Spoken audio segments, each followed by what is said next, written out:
Hello everyone, my name is Paul and welcome back to the new news. I hope that you all are having a great day. I hope that you're safe, that your family and your friends are safe, and if not, I really hope that they find that safety and security in the very near future. And obviously there's a pretty decent amount of stuff that's going on today, including, I'm sure you noticed, the weird blue dot in the middle of Russia. We'll get to that once we get to the international news. But there's a little bit of interesting developments happening all over the place, especially inside of Ukraine and in the Middle East, of course. But there's a lot of different things going on worldwide that, unfortunately, when it comes to the news, a lot of good things just don't make the news. And it's a lot of depressing things, crises, natural disasters, conflicts, wars. I mean, it's not a very uplifting thing to talk about the news every night. But that doesn't mean that we can't do good as a result, and we can't make something good of this. And this requires community support. We've received a lot of community support already as a channel, and I really appreciate that. But what needs support even more are the different organizations in our description, because we go through and we actually vet, and we're actually vetting one right now to add to that list. But right now, we are currently looking at a bunch of different organizations that are currently in our description, which we have gone through and we vetted to make sure that, one, they are in fact organizations, they are proper organizations, so that way you're not getting scammed out of your money, and two, that at least 80% of the proceeds or more are actually going to their actual programs, so helping people globally. And I'm not just talking about Ukraine. While Ukraine is a big focus and there are a lot of different ways you can donate that are in the description below, please don't forget about places like the Horn of Africa, which is suffering under severe drought, places such as Brazil, Durban, South Africa, which unfortunately we are currently looking for but do not have any fundraiser locations for at this time for those two. And also Southeast Asia, which we do still have a donation link for because they were hit by Super Typhoon Rai. Right now we're going to be talking about a natural disaster a little bit later, so we'll be also looking for ones for Mexico. And we received some from the community yesterday that we're currently going through the vetting process for. And if you have any of these kind of missing locations, or if you have additional fundraiser links, please let us know on our Discord. The link for the Discord is also in the description below. But we're always looking for more ways to help people, and we can only help people with your involvement. This is a community effort, and we want to be able to do good in the world. Not only do we want to give you the news, but we want to be the news that gives back. So please, thank you for the support you've already given. And if you can't give a lot, give a little. If you can't give anything at all, please give us a like and subscribe. It helps us reach more people. More people can come here, enjoy getting the news from a different source, and also give back to the very things that we talk about every day on this channel. So without further ado, we're going to go ahead and we're going to dive right into Ukraine, which is going to be our special report. First off, we're going to start all the way over here in the western part of the country, where Russia actually targeted a rail tunnel near Lviv. Part of the strategy here and the thinking here is, in fact, railroads are a legitimate military target. We see them hit rather frequently, and that's because it's used on both sides of the war to move massive amounts of equipment relatively quickly to the front lines. This isn't like the invasion of Iraq or Afghanistan where everything has to be flown over halfway around the world. No, these are two industrial powers fighting in their backyard. And Ukraine is moving massive amounts of supplies and equipment that is getting from Western countries into the country, into the front lines. We've seen them already deploy in a relatively quick manner, but Russia's trying to kind of stem that a little bit, because right now the firepower parity is about a 1-to-1 ratio, meaning everything that Russia can throw into this conflict, Ukraine can throw right back. They have just as much firepower, they have just as much men and material into this war as the Russians currently do. Not where you want to be as an invading force. You usually want a 2 to, or even better, a 3-to-1 ratio if you're invading. Russia's at a 1-to-1. So they are equally matched right now, relatively. And that is quickly shifting into Ukraine's favor as they're getting more and more Western supplies, and it's increasing their capability to properly conduct warfare and really put them in the advantage, especially technologically, over the Russian forces.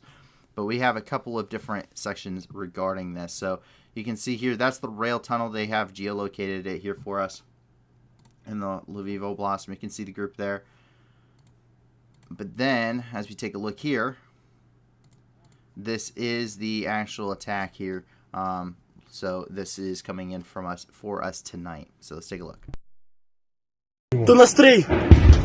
Бляха! Яй!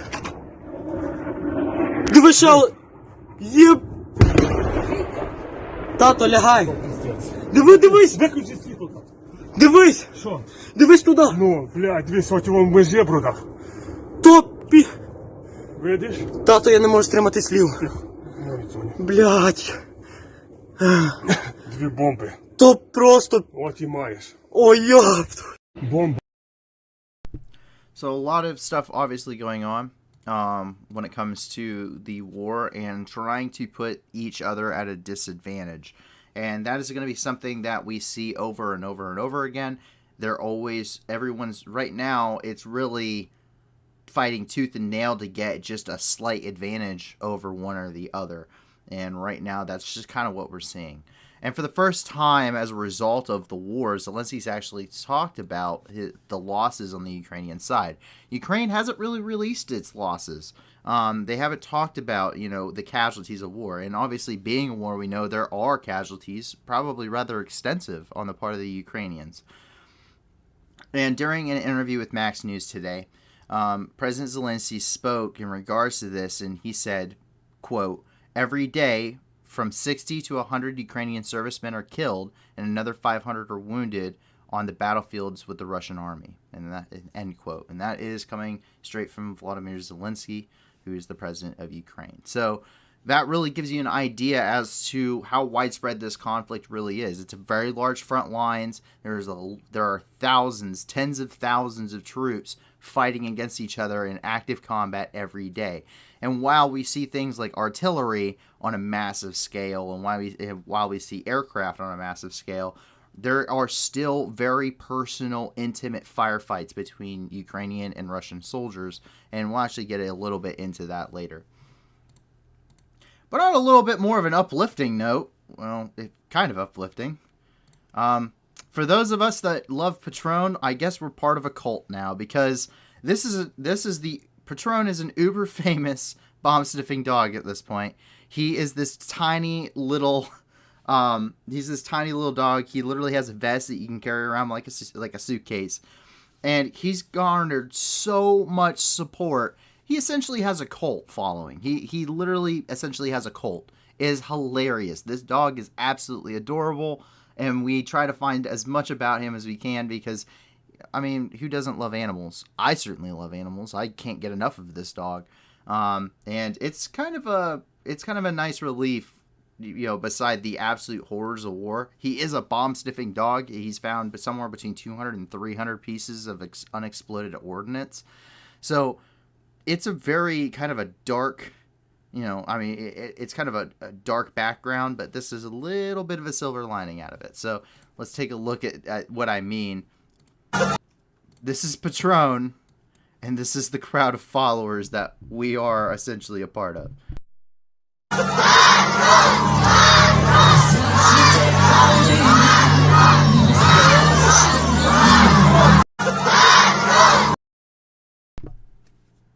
I have no problem with this. I see no downsides whatsoever. So please join the cult of Patron. You will not be disappointed. Join the dark side. We have cookies.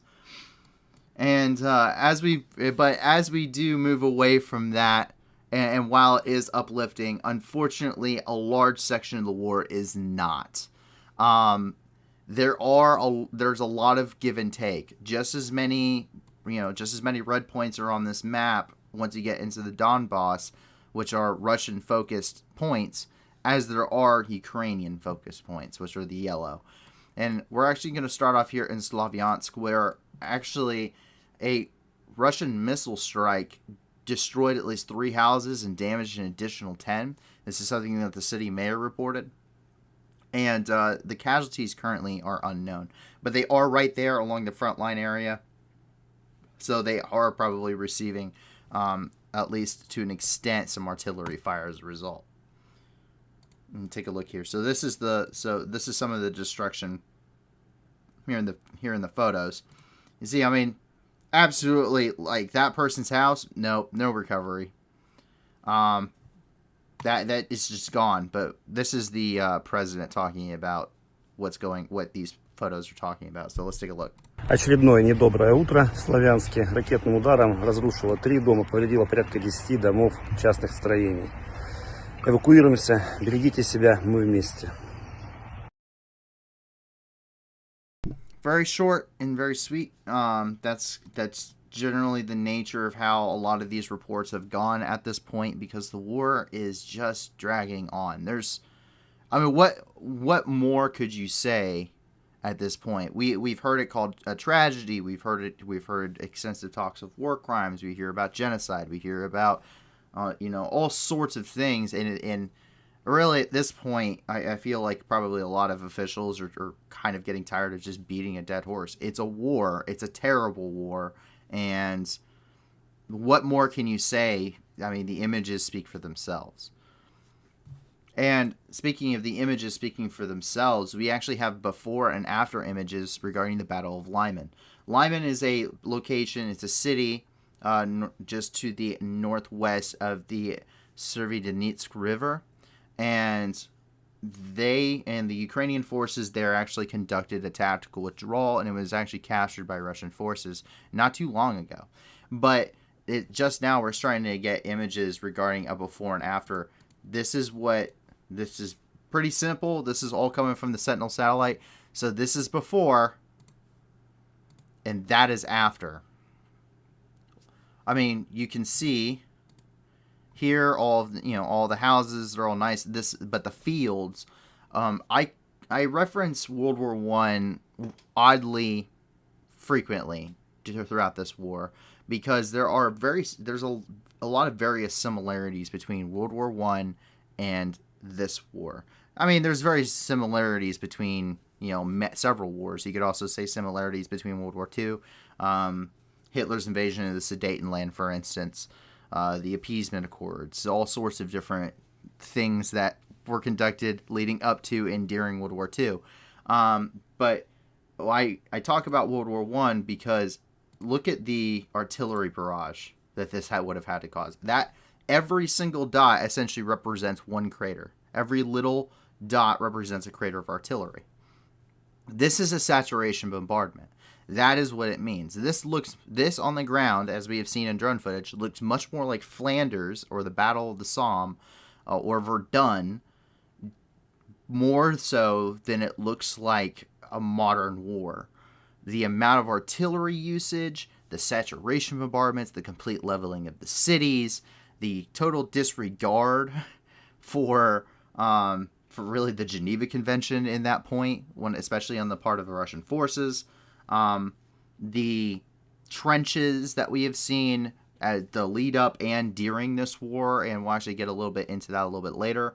But there are a lot of similarities. Of course, there's a lot of differences, but when you're talking about the grand scale of the conflict, not a whole lot has changed between then and now, as modern war means you have to kind of live in the trenches again. Warfare has advanced so fast and so far that being in the open is a death sentence.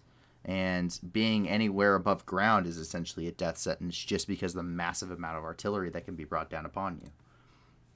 So I'll make those comparisons throughout a lot of the streams, and I just kind of wanted to give you a little bit of a reference. I highly recommend reading up on some of those, just so you can kind of take a look at what I'm talking about. There's some really good aerial photos, early aerial photographs from the Battle of the Somme and from Verdun that you can take a look at. And that drops us down here into Severodonetsk. Severodonetsk at this point has been roughly 70% captured by Russian forces. Ukrainian troops initially were thought to be conducting a tactical withdrawal to better defensive positions just outside the city. However, according to Ukraine, that is not the case. They are currently saying that they are not conducting a tactical withdrawal, but they're currently trying to outmaneuver Russian forces. This can be taken as you wish. I wouldn't be the one. I would not like to be the Ukrainian commander to say that I gave up Severodonetsk, so you could take it at that point. I also would say that maneuver warfare is very key, so it's very possible that Ukrainian forces are just trying to outmaneuver the Russians. I mean, bogging them down in town would have probably been my choice, but it's also going to cause high casualties on both sides, and we don't need to see another Ukrainian city completely flattened, because we've already seen that time and time again. Severodonetsk has a high civilian population. Do you really want to see that again? Probably not. So that's just how I'm viewing it. I really don't have a standpoint either way. But what's interesting here today is the fact that we actually have a little bit of a view of what's going on inside of Severodonetsk. There has not been a lot of intimate footage coming from the Ukrainian side of things like firefights and whatnot. There's been a few here and there, but not a whole lot. Today, we actually have a view of the Battle of Severodonetsk from the viewpoint of a Ukrainian soldier wearing a helmet cam. He is wounded during this video, and you'll actually see a little bit of that. It's not very gory. He takes a ricochet round through the arm. It's a very clean wound. But it does give you a sense of kind of what combat is currently like in and around the city ongoing. So this battle is very fluid. It's a very fluid situation. It's changing every second. So this is not a perfect, accurate representation of what's going on on the ground right now, at least map-wise, but it gives you at least a rough idea as to kind of where we're sitting. So let's take a look. Чуєте, що я, блядь, говорю? З п'ятого поверху, блядь. Ні, ви п'ятий поверх їбали. Там звідси, блядь. Там є хтось наший, нахуй? Там є. Ясно, не понял. Але за будинком, так? Але за будинком. Останні йдуть, звідти пиздуть, із готеля, бо мені прилетіла куля, блядь.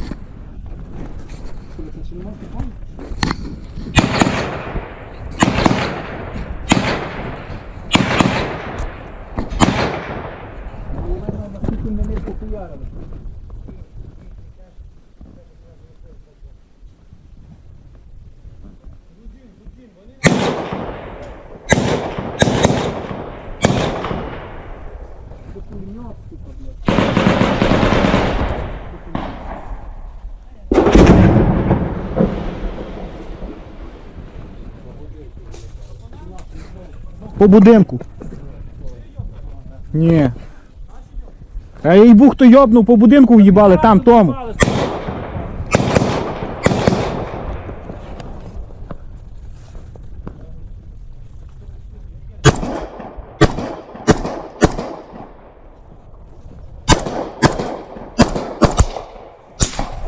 Братан, що є? 300.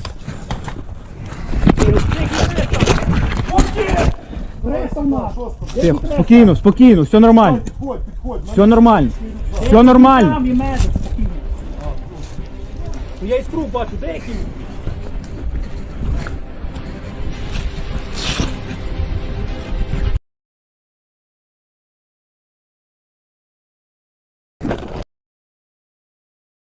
But as you can see, he starts putting a tourniquet on to his wound. They're actually cat tourniquets, which is really good to see. That means that the aid is getting there that they need. The medical supplies that they need, that's a Cat 2 tourniquet. Very, very good tourniquet to use in combat. But he just takes a ricochet. It actually, if you look closely, you can see it actually hits his rifle first, and then it bounces off. It hits him in the arm, and then it ends up hitting him in the vest. Because we took a look at some of the longer footage there. But that kind of gives you an idea. Now, this is not Hollywood, and I want to make this very clear.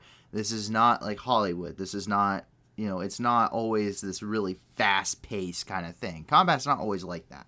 Combat sometimes can be extremely slow. War's relatively actually kind of boring.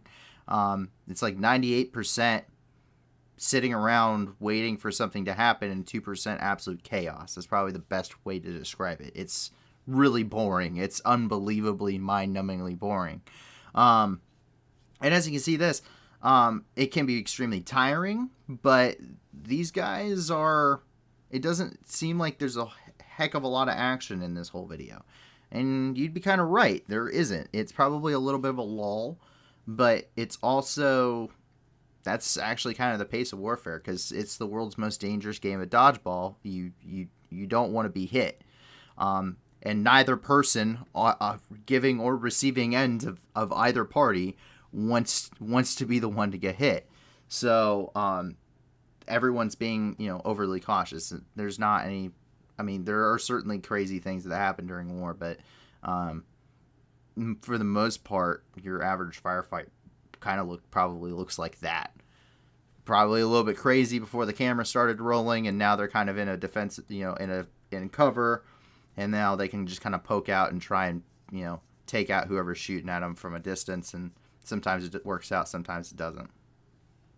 As we move further down along the line, we can see that Ukrainian forces destroyed a BRDM2.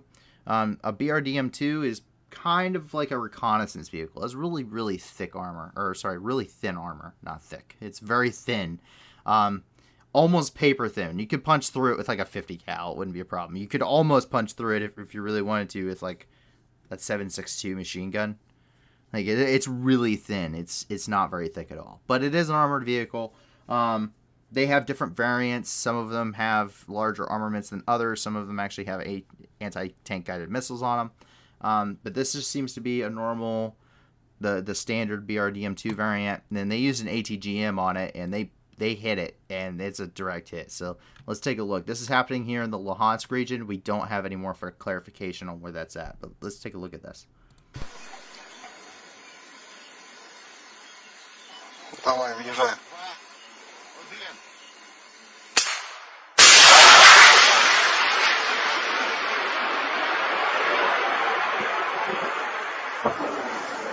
Левіше, левіше.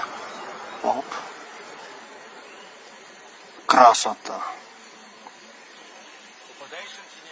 Yes.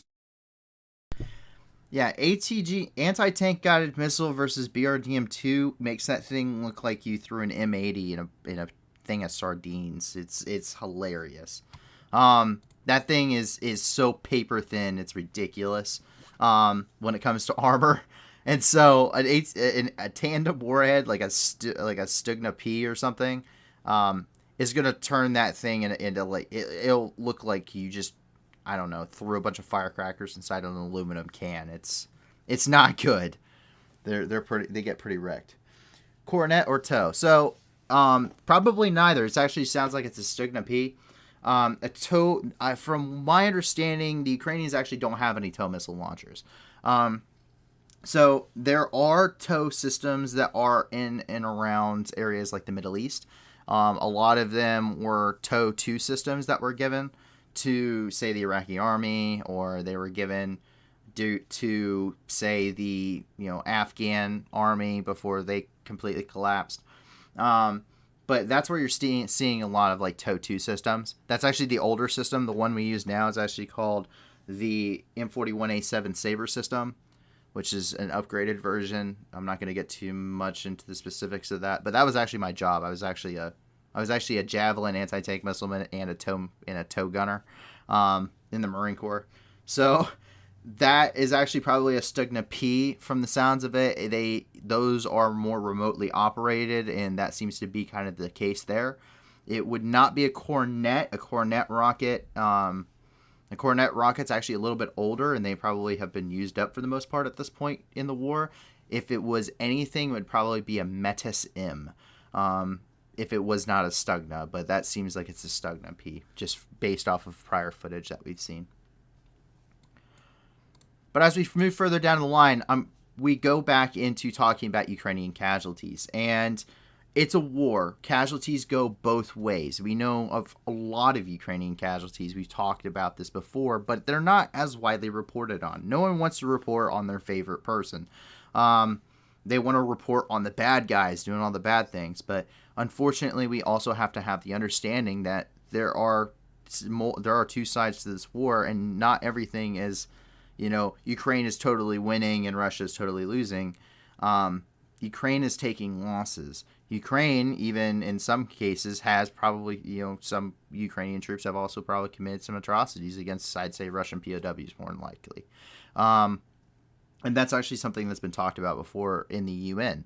But it's not as wide scale, but the casualties of the war certainly are. And as we heard from President Zelensky, 60 to 100 troops are killed and 500 are wounded every single day of fighting that goes on here in the Donbass.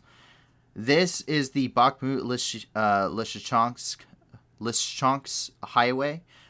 So it basically runs all the way from Bakhmut, and it runs up all the way in. It's just over here by this is Lysychansk, just south of Dnipro, southwest of Dnipro. So, or not Dnipro, but Severodonetsk.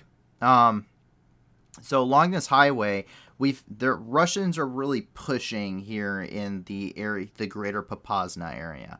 Popasna was where we saw the initial fighting leading up to and into the early stage of the Donbass offensive. This is where at least the Wagner group actually probed Ukrainian lines right before the offensive began and were essentially totally wiped out. But there was an overwhelming flow of Russian forces into this area, and it caused Popasna to have a tactical withdrawal. And it later turned into a actual rout. Now, they are continually retreating to better defensive positions, but Russian forces have actually pushed into a bulge here in the front lines. A very sizable one at that when you compare it to about everywhere else along this front. This is one of their main axes for actually trying to encircle Severodonetsk, and this is probably their most successful attempt thus far. But this puts them in range of this highway, and Ukrainian forces are constantly trying to flow troops up this highway, both to counter the assault on, say, Severodonetsk, but also trying to pull troops, away out of this pocket. That way they're not getting completely encircled, and also trying to flow troops to try and halt this Russian advance here. But that puts them well within range of Russian artillery, and we're seeing Russian artillery being used extremely effectively against Ukrainian convoys on this highway. And we actually can pull that up here. So these are images, and Getty Images, of course, have this, but these are the images of the Bakhmut highway here, and we can see that the destruction is rather immense, and you can see Ukrainian vehicles getting hit left and right, and this also includes armored vehicles, troop carriers. So this is not a good position for the Ukrainians, and this really kind of shows you that Ukrainians are indeed taking losses, and this is not as black and white as a lot of people would think it is. And as we move along here, we can actually see part of that is because of combined arms warfare. Combined arms warfare is effective, and the Russians aren't very good at implementing it, but they are certainly trying. And we see this a lot when it comes to their helicopter operations. So more Russian helicopters are spotted en route over Kadivka, which is already behind the lines. We've seen this area before with Russian helicopters, but these are likely en route to over the area of Popasna in order to support ground forces trying to push through in this region. So they're trying to conduct mutual support. They're conducting close air support operations. They're conducting medevac flights, but we see more here. Yeah.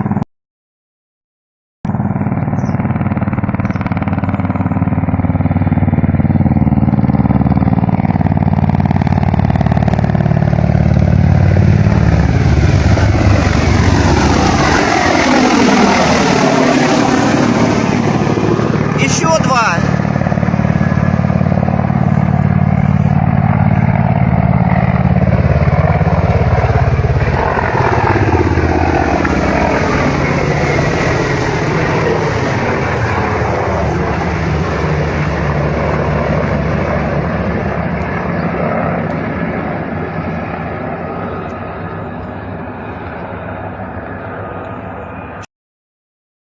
So at least 2 flights of gunships there, 4 gunships in total.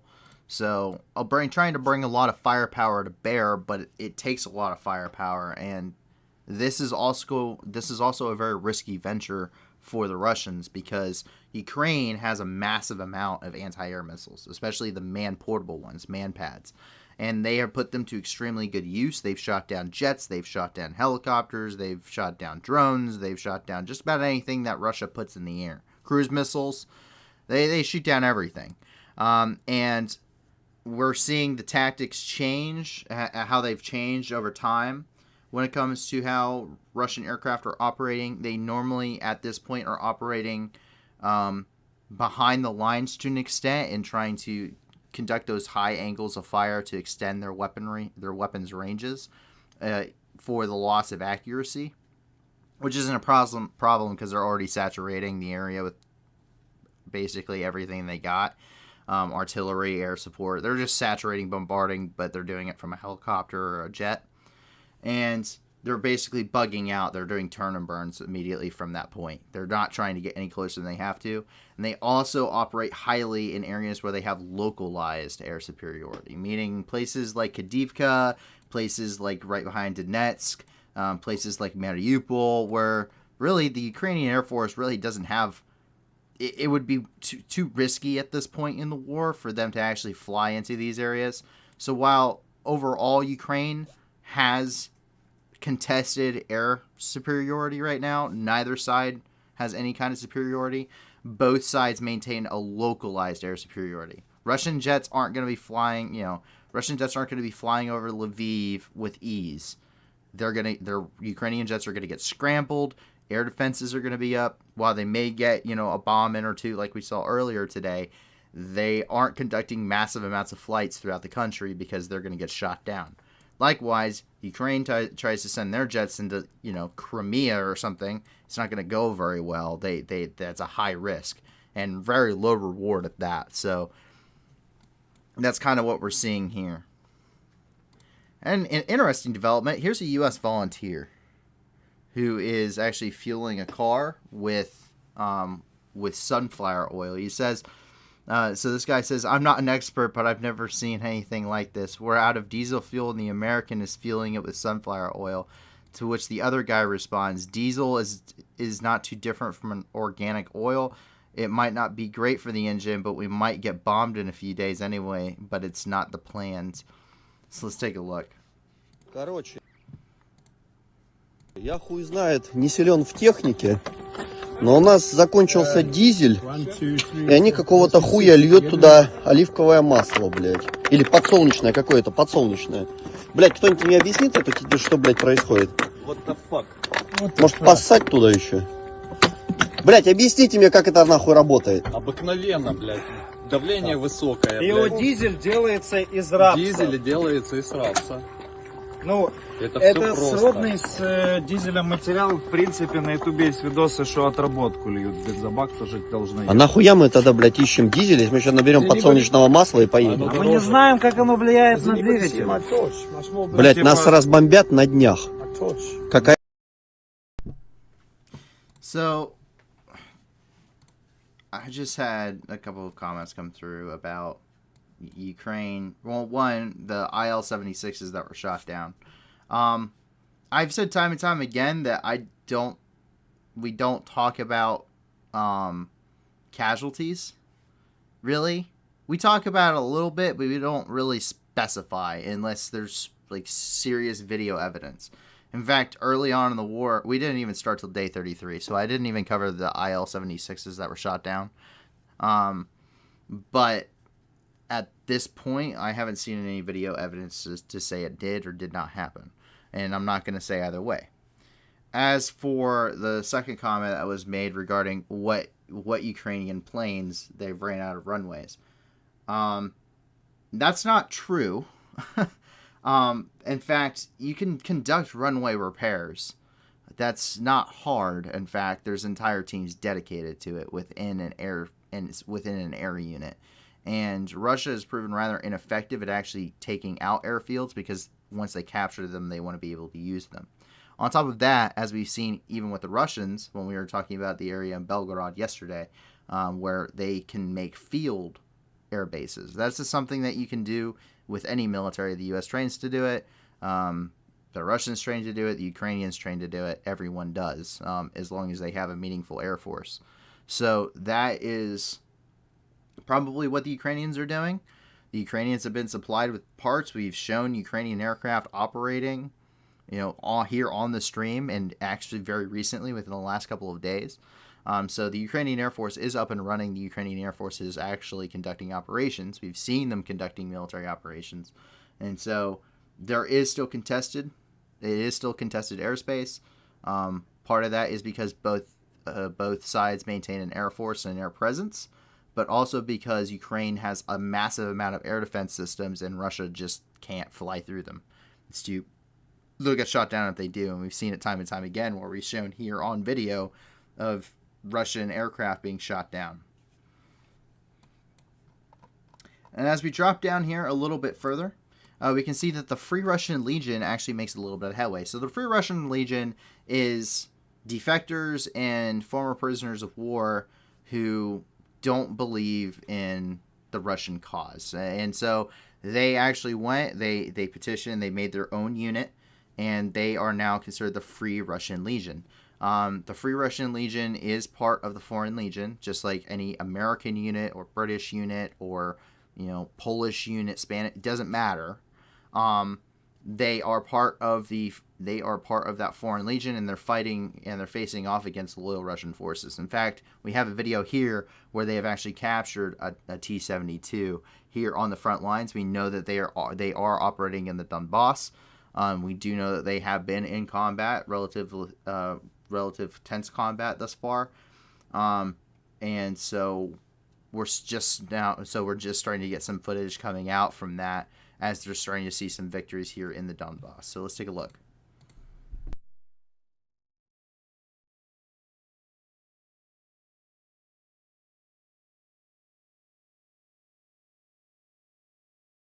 Танк для того, чтобы в скором времени пойти ебашить на Москву, Путина и всех прочих, таких как он. Свободу России! Свободу России!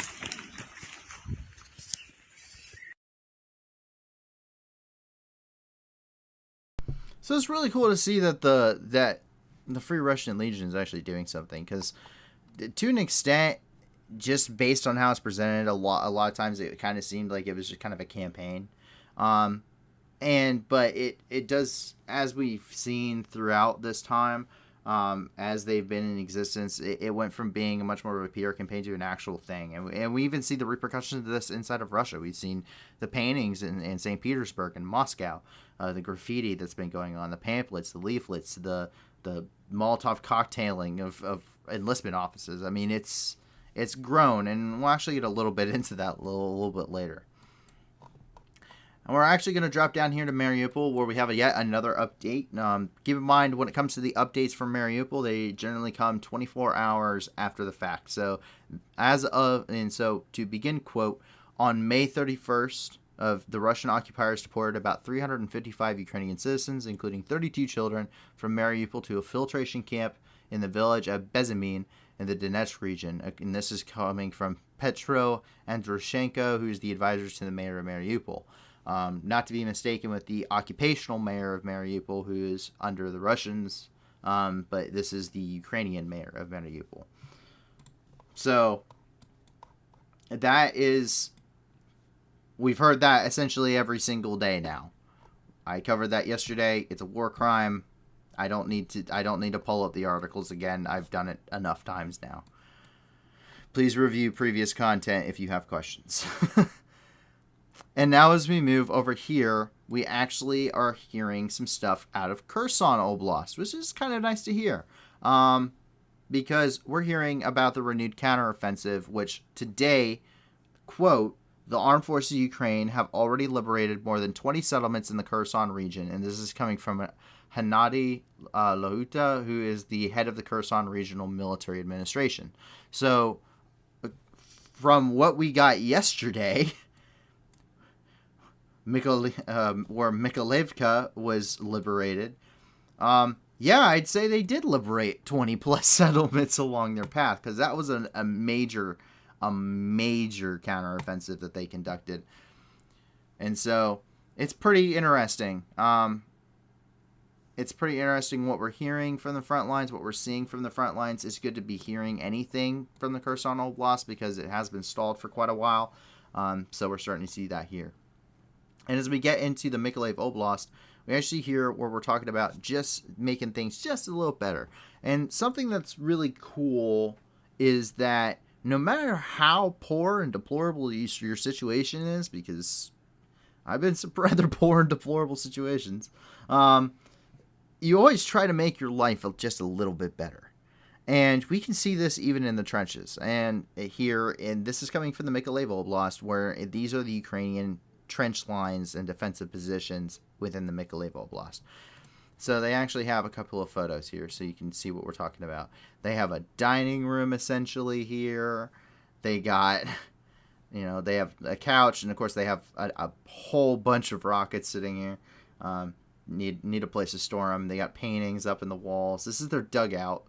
They have a shower.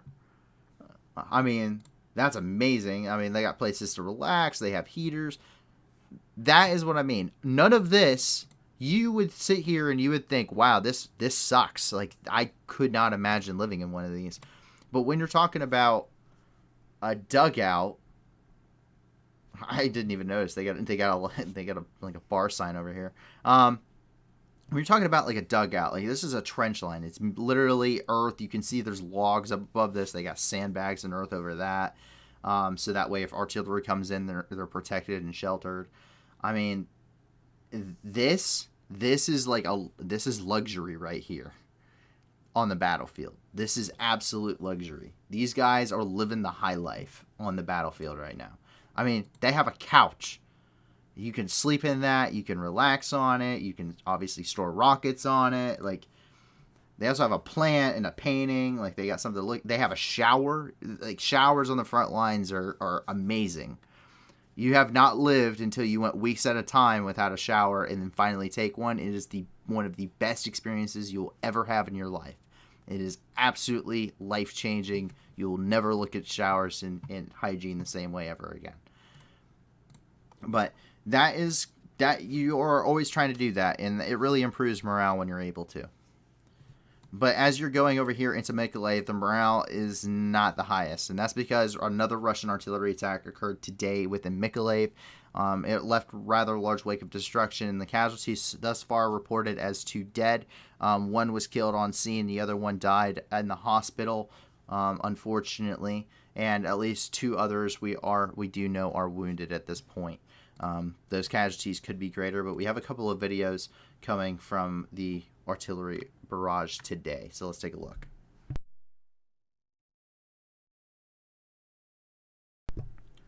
So obviously no sound here, but that guy is probably the one who got killed, if I had to guess. I do not see someone surviving that.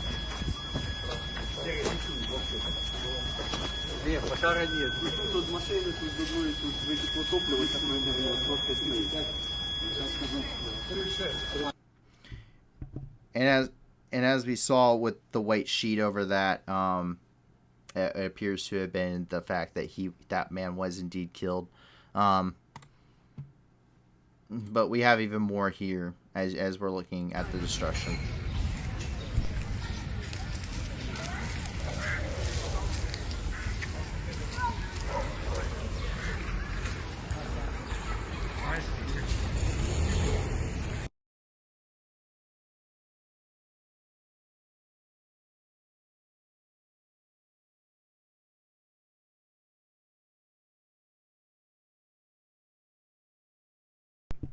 I mean, the photos tell it all, folks. They really do. I mean, these photos and videos really tell it all. I mean, it's madness.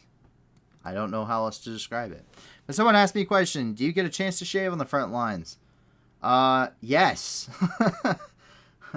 At least in the Marine Corps, it depends. So it really depends on what you're doing. As I have learned, but in 90% of the cases, yes, you will shave on the front lines. You might shave a little bit less than you normally would, or you might get a haircut a little bit less than you normally would, but you still have to maintain standards, and there's a lot of reasons for this. You don't want to get lice, you don't want to get weird infections, you don't want to get any of this stuff. You also need to shave so that way your gas mask properly seals, so that way if you're ever gassed with some kind of chemical weapons, you're not going to suffer from that. You'll have a gas mask. It seals properly. You can breathe clean air, all of that fun stuff. If it's like if it's like one of those weird toxins that seeps into your skin, then I guess you're kind of screwed unless you have a mop suit. But you do get to shave. Now, I usually did not shave my mustache. I can keep a mustache, and there is regulations for all of this. But usually when I was on deployment, I didn't shave my mustache. It was kind of a deployment thing. I got over there, I grew up my mustache, I came home, I shaved my mustache. That way I kind of separated the two, because when you're over there, it's really a different life that you kind of live. You really change a lot, at least from what I've been told. Like, I still think of myself as the same person to an extent, but I understand from other people talking to me that I have changed because of it, and a lot of people do. That's just kind of the nature of it. But you really live a different life, and I kind of wanted to keep that life kind of over there. Now that I'm out, I'm a little bit lazier, and I grow it out anyway, but at the time, that was kind of the mentality. So you do get a chance to shave. You do get a haircut still. You still keep some kind of grooming standards. It may not be a great haircut. It may not be a great shave, but you will do it. And sometimes it can save your life because of it. So, but yeah, showers are just a little bit less common. I mean, you have to have potable water. Most people like a warm shower. It's kind of nice and it's just how it is. You get used to it though. It's not the worst thing in the world, that's for sure. As we jump down here, we actually have one last point, and that's coming out of Sevastopol. And we're seeing these Russian strikes, and we know what's causing them, and that's because Russia continues to launch missiles from their Black Sea Fleet. Granted, they're not doing it from anywhere near Ukraine now. Used to, they were firing them right off the coast. Now they're going right off the coast of Sevastopol because getting any closer is way too dangerous. I mean, after the Moskva sank, the Black Sea Fleet really changed how it operated. You did not see Russian warships, like surface ships, really leaving outside of the Sevastopol area, because that's getting any closer is going to put them within range of Ukrainian Neptune missiles, which are anti-ship missiles, and they're really using their submarine fleet to get any closer, to improve the accuracy or whatever they're trying to do. Not that I don't think they're really cared about accuracy to an extent here, but we can see that here again today. So this is coming from Sevastopol. So these ships are just right offshore. They are not very far out. In fact, you can kind of see the silhouettes of some of them, though that may just be some of the video quality there, but looks like you can see some of them out there. Let's take a look.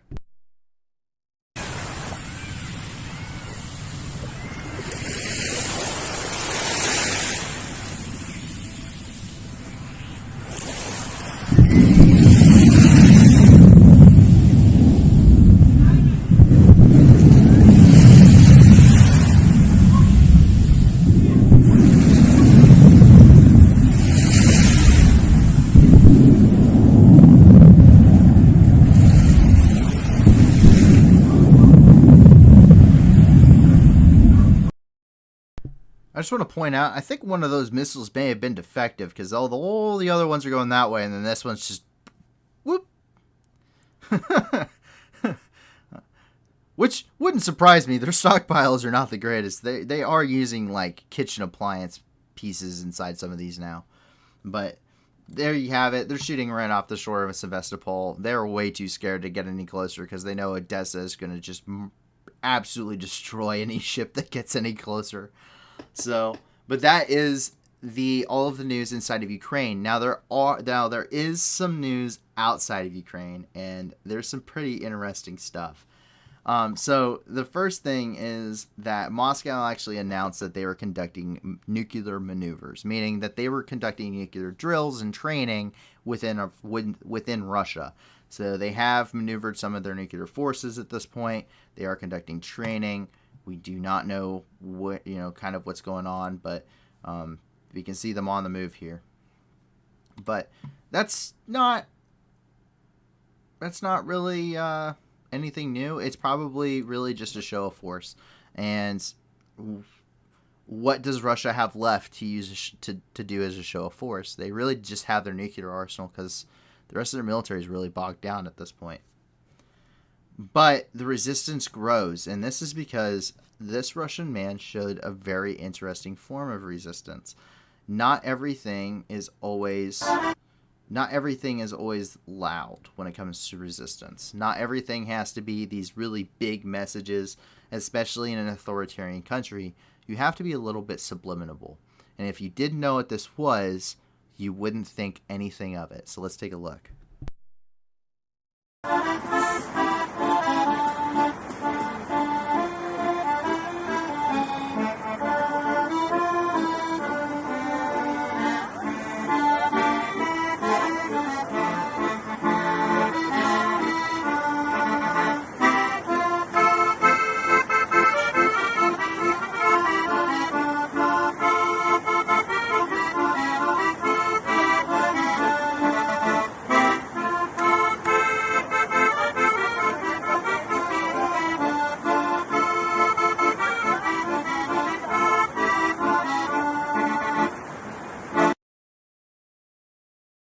Now, no one here is questioning what's going on.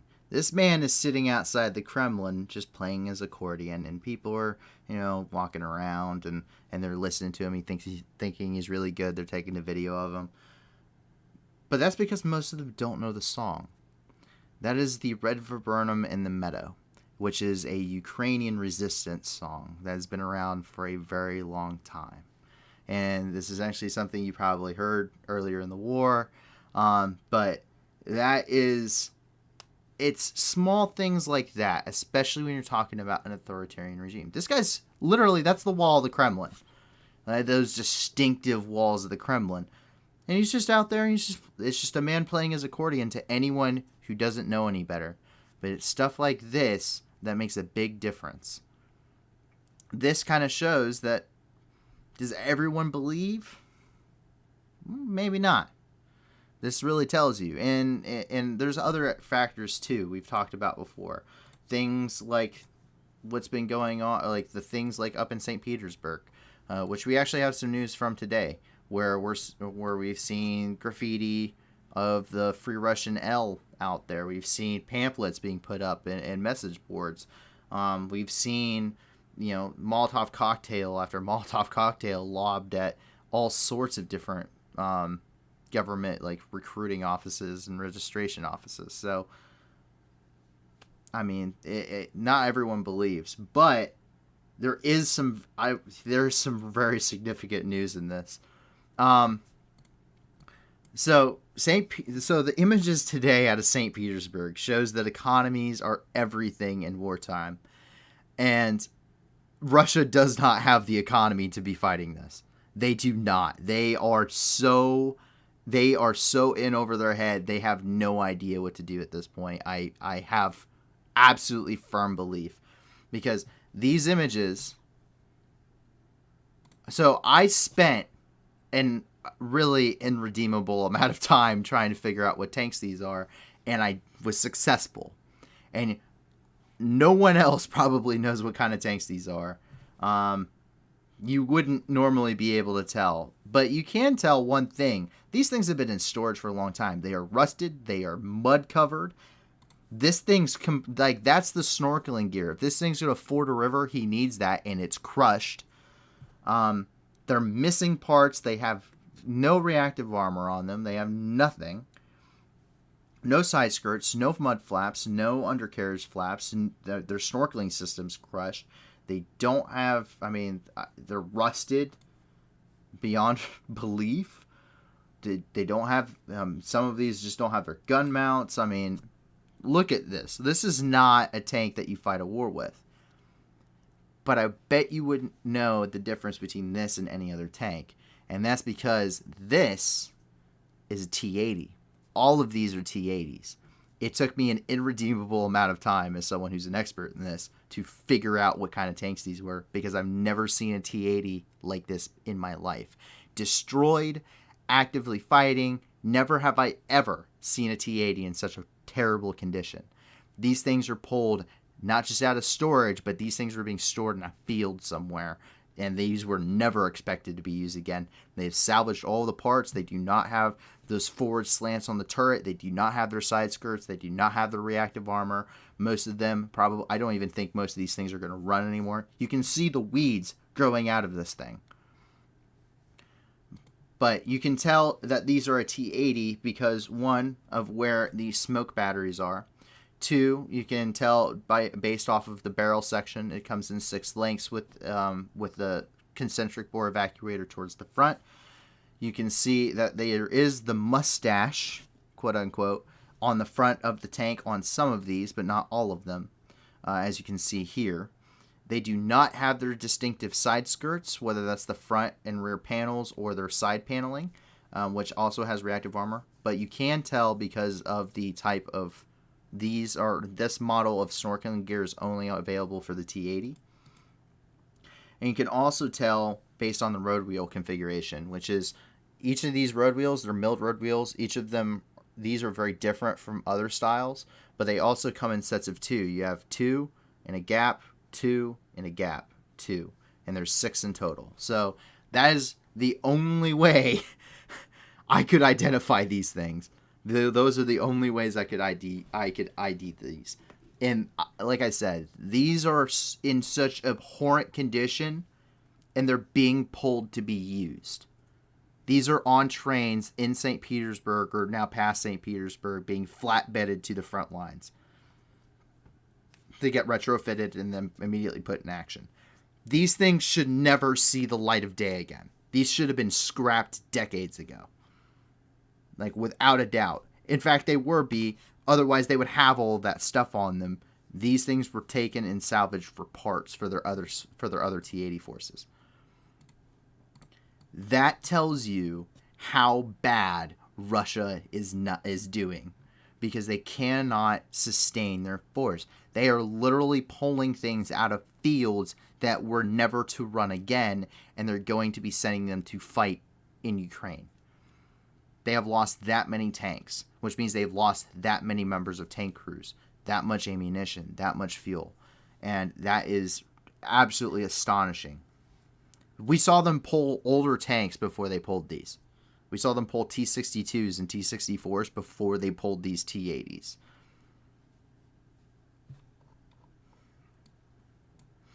And that drops us down into, as we start pushing down towards the Middle East. And there are several different developments coming out of Syria. All of these are statements. And that is because there's a lot of talk and a lot of deconfliction and there's a lot of politics especially, that needs to happen before Turkey can expand its border region inside of Syria. So the first thing we have here is that Turkey discloses more info regarding that border expansion. So Erdogan, who's the president of Turkey, kind of gave a little bit more specifics. He says that Tel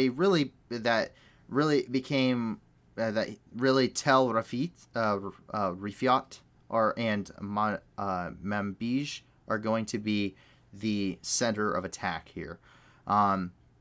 So they also wanted to capture Kobani, but it's not really included for the plans of the operation. They want to extend that 30-kilometer security zone, and right now they're saying that the reason for that is because Afrin, Azaz, and Al-Bab are villages adjacent to them, and they've been subjected to constant shelling. So all of this is really centralized here near Aleppo, which is probably one of the largest. It's one of the largest cities in Syria. I think it's the second largest. So very major area. We've seen a lot of Turkish activity in this region anyway.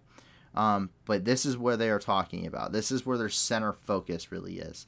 They really don't care about this region right now. It's really the high civilian populace, and there's a lot of different factions in this single. They're very concentrated here. Everyone in Syria that is fighting over the whole country has somebody in this region right now fighting each other. We've even seen pro-Turkish militias fighting each other, and they're technically on the same side. And with this, the Russians and the Turks need to come to an agreement in order for this expansion operation of the security zone to occur. And that's because Russian forces are heavily operating within these regions. So if Turkey wants to do anything, they have to make an agreement with Russia, and they have to deconflict with Russian forces to prevent an international incident, because that would mean NATO fighting Russia in Syria, because Turkey is a member of NATO. And if anything were to happen, that would put direct conflict between the two factions. This is the same problem that we had when we were in Syria. This is why there was a hotline in Syria with Russia. This is why the Battle of Qashm was such a big deal. This is why so many issues that came out of Syria were a big deal. And this is exactly what we do not want to have happen. First of all, Turkey's literally doing this because there's currently groups that are even arguing that the Turks are committing genocide against the Kurdish people, which I would say they're at a minimum oppressing the Turkish, or they're at minimum oppressing the Kurdish people, and that's getting into a personal belief there, but with some pretty good background or knowledge, I would say. But they're saying right now regarding their military goals, but they need to come up with an agreement with Russian forces. And they've already conducted joint patrols with Russian forces. This is definitely putting a strain on Turkey and the rest of NATO's relations, considering the ongoing war against the Russian Federation, in which Turkey has given Bayraktar TB2 drones to Ukraine to kill Russians. But they're launching rockets. They're conducting joint patrols. They're all sorts of stuff. So that's kind of the situation ongoing here. And this is kind of where we're getting all of this. But the PKK did respond, and this is out of Tal Rafiyat, where they said the Northern Lightning, which is a conglomeration of different groups, of different factions here that are all kind of together. But the PKK stated that them in the Syria, that the Syrian army and the formations to them, loyal to them, would be well against this, and that they would be standing up for battle against this. They would not leave without a fight. They're not going to go through this again. And they are capable, and according to the available information, Turkish proxies, so when they say this, they mean pro-Turkish forces, are capable of bringing about 35,000 militants to the battlefield. It's not quite clear as to how many forces the actual Turkish armed forces would use, but it is probably pretty good that Turkey would throw quite a bit to this. They did before, and they would certainly do it again. But that doesn't mean there's not trouble in paradise, as I said here with no Russian. For those that are a little bit older, you might get the reference. But Iraq has officially announced that they're closing its airspace, or that the airspace is closed. Sorry. It is already closed to all Russian civilian and military flights going into Syria. Meaning all Russian flights will require to be rerouted to enter the country. Not very good if you're Russia. And also, when Iraq says you're the bad guy,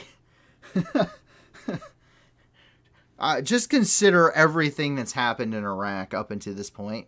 And I mean, we've also noted that the Taliban have also said that the war in Ukraine is horrendous.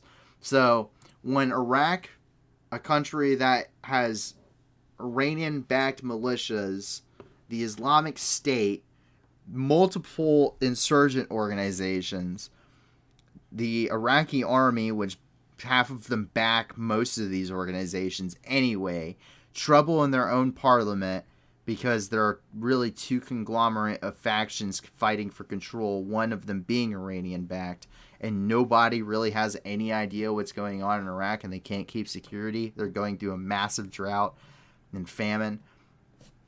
There's all sorts of issues in this country, and they're saying Russia's the bad guy. You really need to reevaluate what you're doing. Also, when the Taliban, a literal terrorist organization, says that you should not be fighting a war, you probably also need to reevaluate your life choices. With that, we will come back to Iraq. There's a little bit more there, a little bit of interesting news there, but we'll come back to that at the end of the stream. We're going to move over here actually into China, and that's because earthquakes are rocking Yan, China. So there's a shallow 6.1 magnitude earthquake that hit the sparsely populated area of the Sichuan province, about 100 kilometers west of the provincial capital of Chengdu. Now, there was a second earthquake, magnitude 4.5, that killed one person and injured 6 others. They said that there were that some buildings had damage, but there were no reports of structural collapses. But there are roughly 1.4 million people living in Yan, which is here.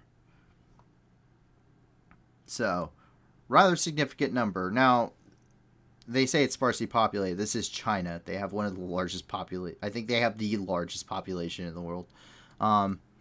But it's still lots of stuff going on there. Let's take a look.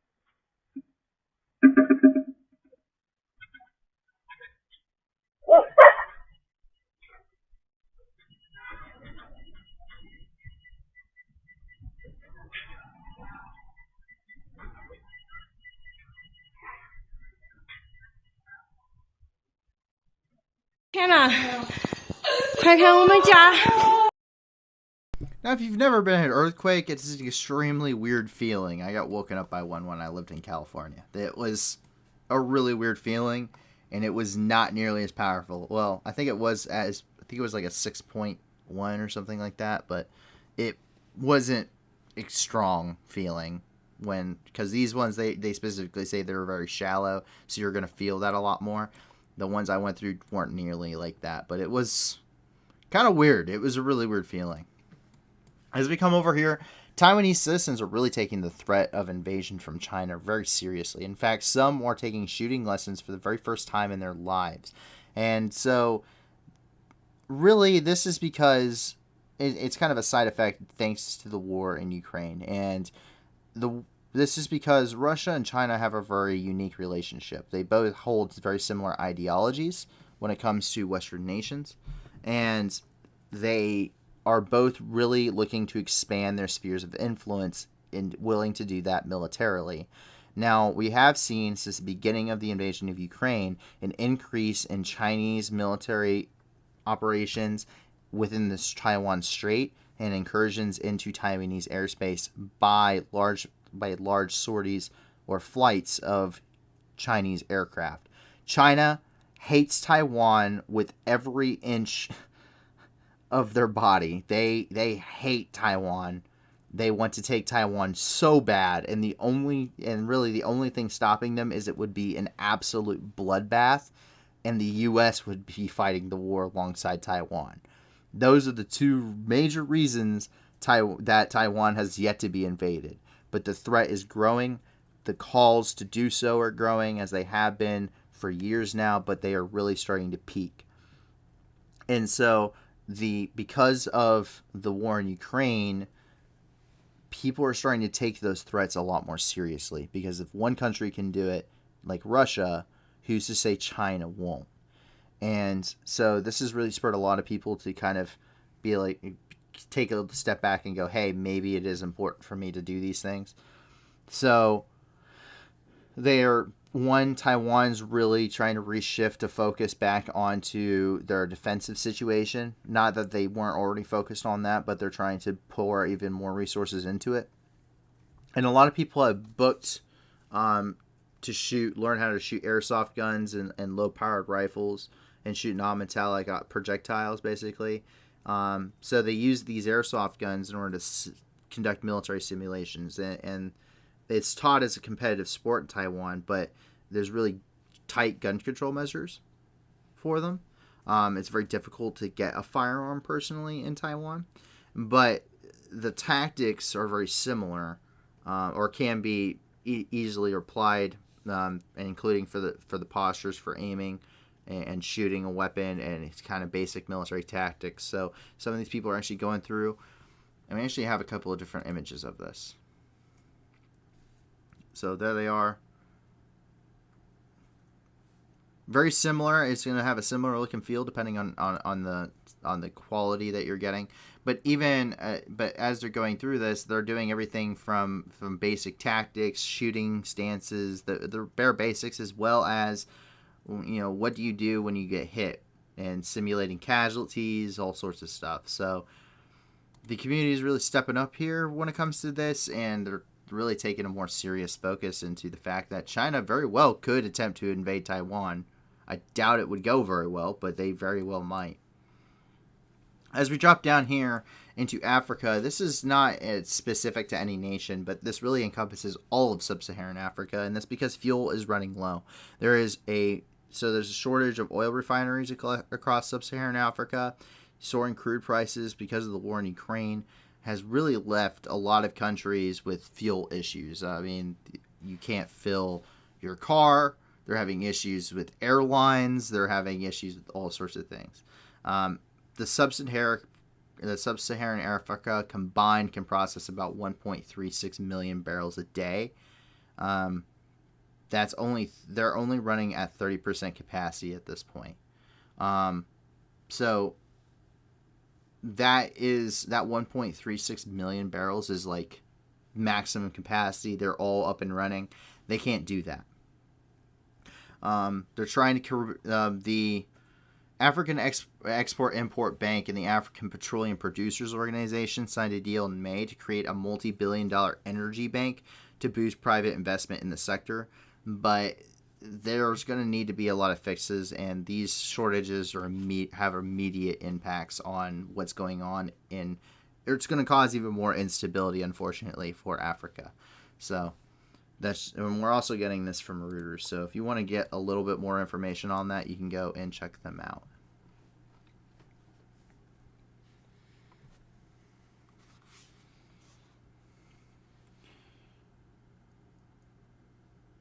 So I got a comment in here regarding Taiwan. They said if Taiwan moved to declare independence, then they said that anything is on the table. China is not going to start a war. China has never started a war since the founding of the PRC. That's not true. Actually, that's not true at all. So I'm actually going to throw you back into the 1950s a little bit here. Where are we at? All right, there we go. So this is going to be the early 1950s, so I think 51 or 52, where the Korean War is in full swing, and the coalition led by the United States and South Korea has entered into Korea. They have pushed all the way. They have captured Pyongyang, they have captured Incheon, and they have pushed all the way up along almost to the Chinese border. Now, General MacArthur was not a very big fan of the Chinese. In fact, we know this. And he was also fired because of some of this. Because he wanted to use nuclear weapons specifically inside of North Korea. Keep in mind, this is right after World War II. So people really... nuclear weapons were still, talked about in a different light at that point. What ends up happening is, in the Chosin Reservoir specifically, the Chinese sent thousands and thousands and thousands of troops across the border secretly into North Korea.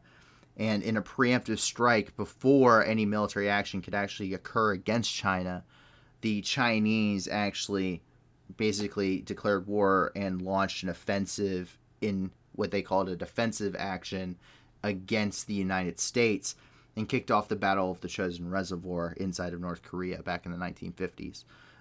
So the only reason North Korea is even still a country is because China actually went to war on the North Korean side, and that had so many troops pour into North Korea in a mass swarm. This is where the term "a million screaming Chinamen" actually comes from, is because of this war. This is why the 1st Marine Division has a lot of history regarding the Chosin Reservoir. This is why North Korea is currently divided at the 38th parallel, because the 38th parallel is essentially where coalition forces were able to stop the Chinese. And the border has been there since, because it's been a continuous ceasefire. So that is why we know that China has no problem starting a conflict. China has done that before. China has had military... they didn't just take places like Tibet out of the kindness of their heart and the Tibetans just gave up, right? They didn't do that. China also heavily supplied Vietnam and Laos and Cambodia and Myanmar. And shall I continue?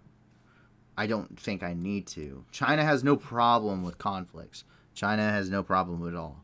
And they are building up their military-industrial complex. They're building up their navy. In fact, they now have the largest navy in the world. How well armed it is up for debate, but because we haven't seen any of their modern military in an effective light yet. But they've built military bases in the South China Sea, in the Sea of Japan. So we know that they are actively trying to kind of push this in a direction that I don't think anyone wants besides China. They have no problem with a conflict at all. And that brings us finally over to North America. So we actually are going to be here in Mexico, and that's because Hurricane Agatha made landfall. Hurricane Agatha is a Category 2 hurricane that made landfall on Monday afternoon. It touched down at 105 miles an hour winds, which is roughly 169 kilometers an hour for those that follow the metric system. And so they hit within the beach town of Puerto Angel on the Pacific coast. It dissipated Tuesday afternoon as it moved inland. Right now, they said that the tallies right now of the dead and missing are rather preliminary, and that's currently at 11 with 33 missing, and heavy rainfall is continuing, so that's also a possibility for landslides, and they urge that people still remain alert. So this is actually, if you live in anywhere such as the Florida Keys, Puerto Rico, Cuba, the Bahamas, or the Florida Peninsula, it is currently at an 80% chance to reform as a cyclone. I was checking earlier today on the National Hurricane Center out of Florida. It has an 80% chance over the next 2 days, 2 to 5 days of reforming a cyclone and building more strength over the Gulf of Mexico. So I highly recommend that you at least be prepared for a possible tropical storm or a hurricane making landfall in the peninsula. That's currently where the projections have it. And if you want more information, please go check out the National Hurricane Center. You can just search it up on Google. They have those predictions and also make their professional recommendations. And up in Oklahoma, unfortunately, yet another shooting. So a hospital shooting this time leaves 4 dead in Tulsa, Oklahoma. 4 people were killed, including one of those also, technically 5, but one of them was the shooter who was killed by campus police. But the captain, Richard Mullenberg, actually confirmed the number of dead at this point. Officers are currently going through every room and checking for additional threats. They don't believe any are going to be, but there are multiple injuries and potentially more casualties as a result of those injuries. So we're getting this from CP24, which is the local news station in the area. So unfortunately, that is what has occurred there in Tulsa, Oklahoma. Up in British Columbia, specifically, but this is something that could be a little bit more Canadian-wide as it goes further. Canada is actually temporarily decriminalizing some drugs, specifically illegal drugs such as cocaine, MDMA, opioids, for at least personal use within British Columbia. So this is trying to break the stigmatism, and Canada is going for the effect of treatment over incarceration. They do not believe at this point incarceration is going to help with addiction.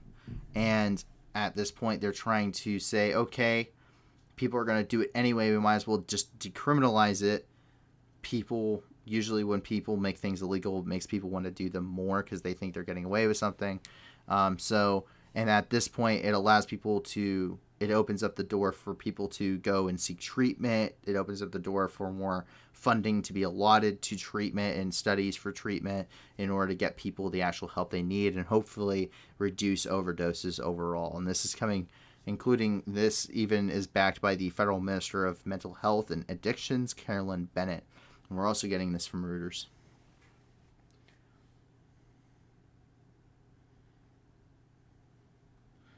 Okay. So, the U.S. declared war in Iraq. Barbara Lee was the only one that voted no. Alright. So, my favorite argument in about every single conflict in the world at this point is when someone brings up Iraq or Afghanistan. Okay? So, first of all, you cannot ever, in any way, shape, or form, there's no comparison to the wars in Afghanistan and Iraq to what is currently ongoing in Ukraine, China, or any other situation in the world. No war, neither of these wars were similar in any fashion. So, first of all, Russia was at that point still rebuilding itself, and Iraq was a dictatorship by the Ba'ath Party and Saddam Hussein. Afghanistan was a Islamic emirate ran by the Taliban, who also harbored terrorists, who then flew two planes into the World Trade Center in New York City. One went into the Pentagon and one into Shanksville, Pennsylvania, thanks to the fact that the passengers actually fought back because they figured they were all going to die anyway and they would rather do it fighting. He killed over 3,000 civilians in a single day in the worst attack in United States history on U.S. soil. It was the Pearl Harbor of the beginning of this, and I remember it. I was alive to remember it. Okay. Now, the invasion of Afghanistan occurs. First of all, you just pissed off the largest militarily powerful country in the world. Probably not a great thing to do when most of your people don't have running water or electricity. Also, the Taliban were in complete control of Afghanistan, and this is the important thing to remember. The Taliban in the 90s and the early 2000s, people don't think about what it was like because no one cared. Until 9/11 happened, in which case everyone just wanted to go kill terrorists. Okay? The Taliban were absolutely deplorable in their rule. They executed massive amounts of civilians. They had absolutely abhorrent laws against women. They held public executions against women. And I'm talking stoning, crushing them to death, beating them, beheading them, summarily executing them. They were totally okay with rape.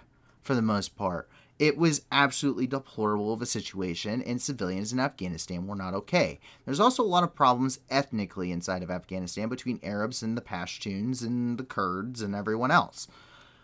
Also, the Taliban, like I said, weren't in full control of Afghanistan. There was also the Northern Alliance, led by Ahmed al-Massoud, whose son is currently also fighting the Taliban just north of Kabul.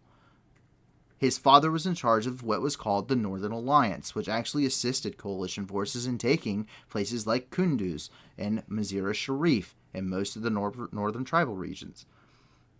Also, don't harbor terrorists because then maybe we won't kill you and bomb you into submission. When it takes 20 years to do it, it probably isn't a good thing. Now, the invasion of Iraq was completely different. The invasion of Iraq was basically a follow-up to what had already happened in 1991 when Iraq invaded Kuwait.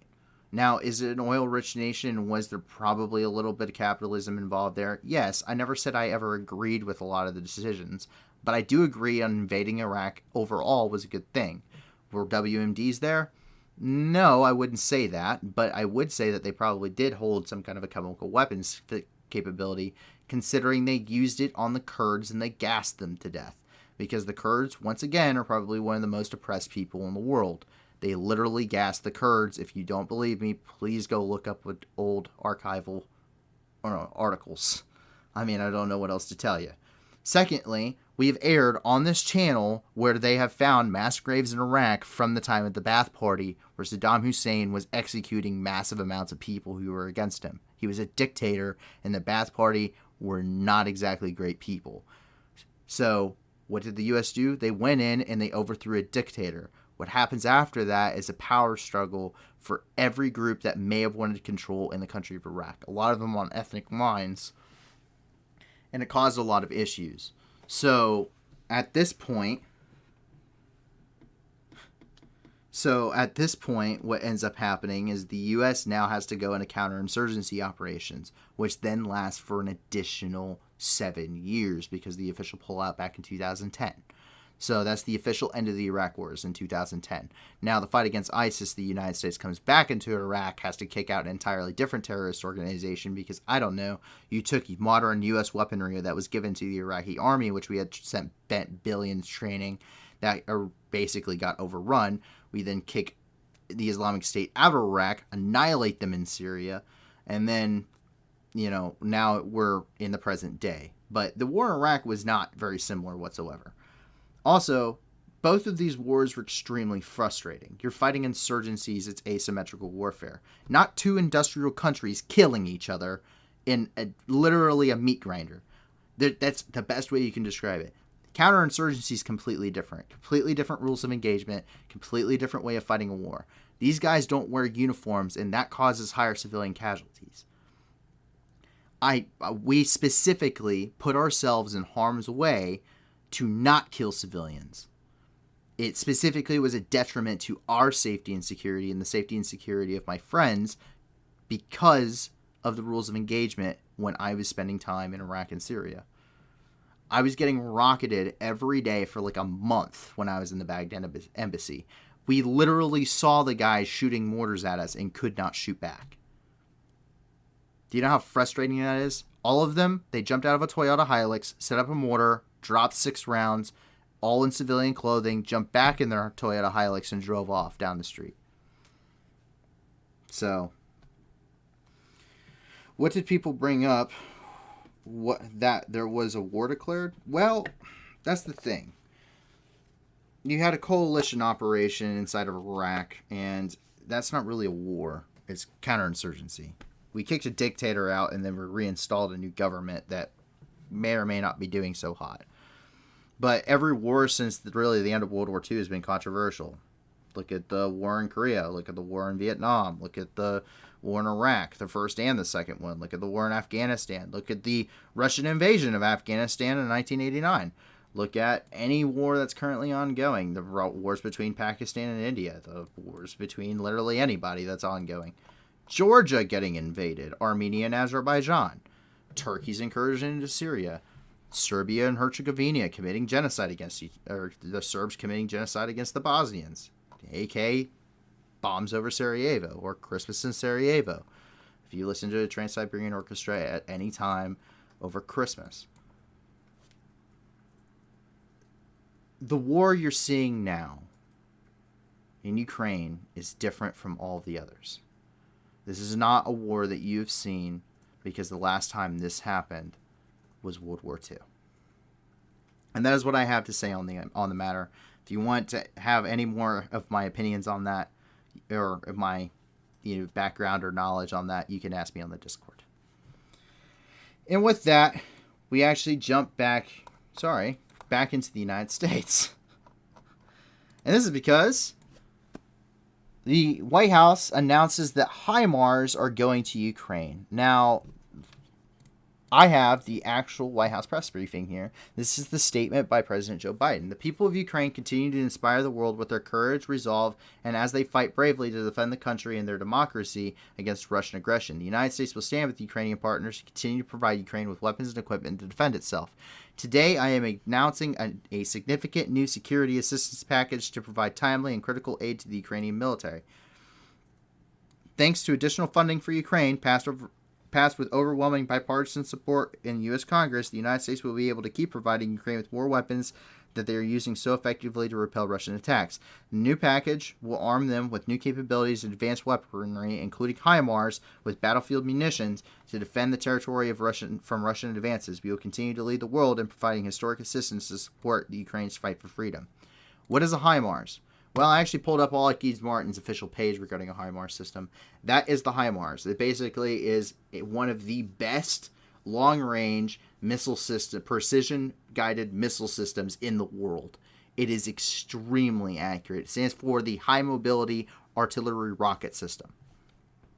Now, you may be thinking of these things and looking at things like the Grad. What makes this different from a Grad? This thing can put a round on target, and it's going to put it really close. It's precision fire capability. Now, what does this mean? It means it can recognize a proven, with a recognized and proven range of up to 300 kilometers, with a variety of future munitions in development, it will offer an extended range of 499 kilometers. It can provide precision fires, meaning this thing puts a round on target within like a couple meters of the target. It doesn't have to saturate an area. And you can tell that by the tubes. There's only 6 of them. It's not like the 20 tubes on the back of a Grad. No, this thing is a precision weapon. And I can actually show you because I pulled one of my own videos that I took when I was in Syria. So this is actually at the fire base that I was at, and this is the HIMARS systems engaging Islamic State targets in Syria. So enjoy.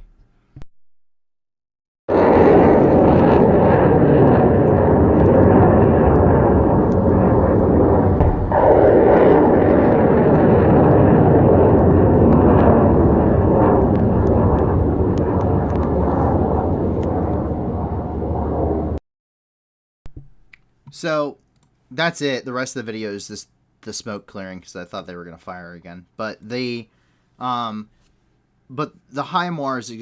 is extremely precise.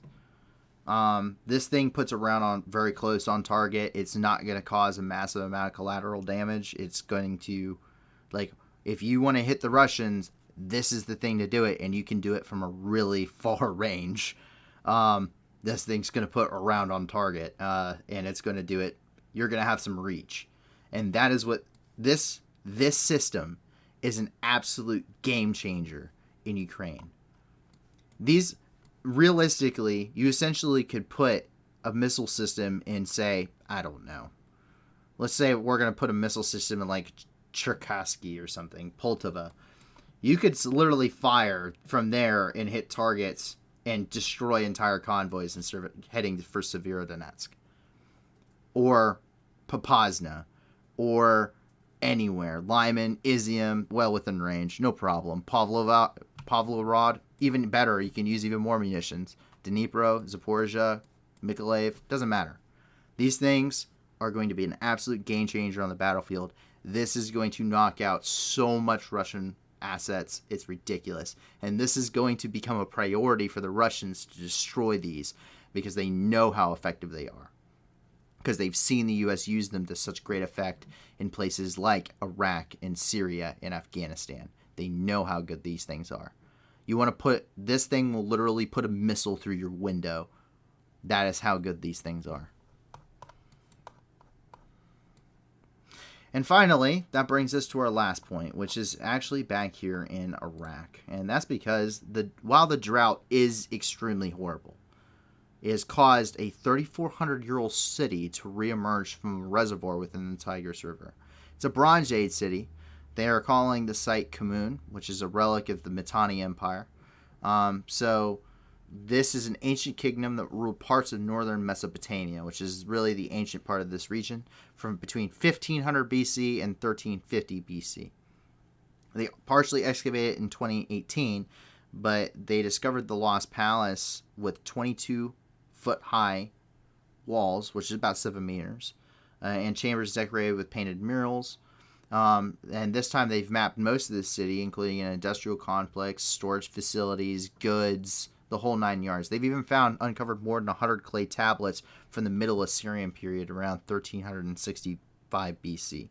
So it's long known what this city was like. I mean, how large this city was, but now with this drought, it allows them to actually excavate a lot more than they normally would be able to. So while this is terrible, it's really good to hear that at least something's coming out of it that's not all bad. So kind of cool. It's kind of, I mean, this, when you want to talk about the birth of civilization, where Baghdad sits right now between the Tigris and the Euphrates River, this right here is Mesopotamia. This is literally the dawn of civilization, is right here. So there's a lot of history to be had, and unfortunately, we just can't reach a whole lot of it because ongoing security situations. But we're getting that from Life Science, so if you want to check out more on that, you certainly can. And with that, that's actually the end of the news for the night. I'm sorry if I got off on a couple of tangents. Some things really frustrate me sometimes when people bring them up, because a lot of people bring up arguments over and over and over and over again, and people just kind of transition from one argument to the other without really knowing a whole lot about the situation. And it's becoming a little bit frustrating on my end. I'm sorry if that makes you upset, but that's just my personal opinion on it. Because I do have some rather intimate knowledge, especially with the Middle Eastern conflicts, considering I was there. Now, I'm not an expert, don't get me wrong, but I mean, I at least try to provide good background or information, personal sentiments on it. And much like with Ukraine, I at least try to prove what I'm talking about in tangible form. So I hope that you guys at least find what I talk about knowledgeable. I don't say I'm always 100% correct with a lot of those opinion pieces, so do take them at face value when I say them. That is what I'm saying. You can do your own research on a lot of this stuff, and I do implore you to do so. And if you do find out I'm wrong, please give me a correction. I'm more than happy to make it official too. But with that, obviously there's a lot of stuff going on in the world. It's very emotionally charged and frustrating, and it brings out a lot of emotions amongst us. And there's a lot of stuff that's happening with Ukraine and other places in the world that are absolutely deplorable. Places like Mexico now that's going to need further assistance. I mean, they just got slammed with a hurricane. Places like Brazil, torrential rainfalls. Places like Durban, which had well over 400 people be killed because of torrential rains and flooding. Places like Iraq going through droughts. Places like Southeast Asia. I mean, all of this stuff is happening, and it's affecting millions of people. And we want to do good with this channel. We want to not just, make news and put news together here for you, but we want to be able to do tangible good with the very topics we're talking about. And we can only do that with your community support. So I really hope that you, find this knowledgeable, but I also want to actually hope that we're able to do a lot of good with this. So please check out the description below and check out all of the different fundraiser links that are down there. We currently have one in the vetting process now, and we're always looking for more. Please reach out to a staff member on our Discord to let us know if you have some, so we can get them through the vetting process, as well as any sources you might have, because we don't have sources everywhere yet. We would love more, so please let us know about those too, so that way we can provide even more accurate independent news with this, and we'll go through and vet them ourselves as well. But really, this is a community effort, and the staff on this team does an amazing job. I could not do this without them. I only lend the voice. But if you can't give a lot to these causes, give a little. And if you can't give anything at all, give us a like and subscribe. Let us know on the Discord. Tell your friends about us, whatever. But the more people that join in this with us, the more good we're going to be able to do overall. So thank you very much for the support you've already given us. Once again, I hope you find it knowledgeable, and I hope that you are enjoying the news that we're delivering, and appreciate that it's something worthwhile for you. And I hope that you guys are safe, and I hope that your family and friends remain safe. And if not, I really do hope that you find that safety and security in the very near future. But with that, my name is Paul over at the New News. I hope that you guys have a wonderful night, and hopefully we will see you tomorrow. I'll talk to you later. Bye.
Слава Україні!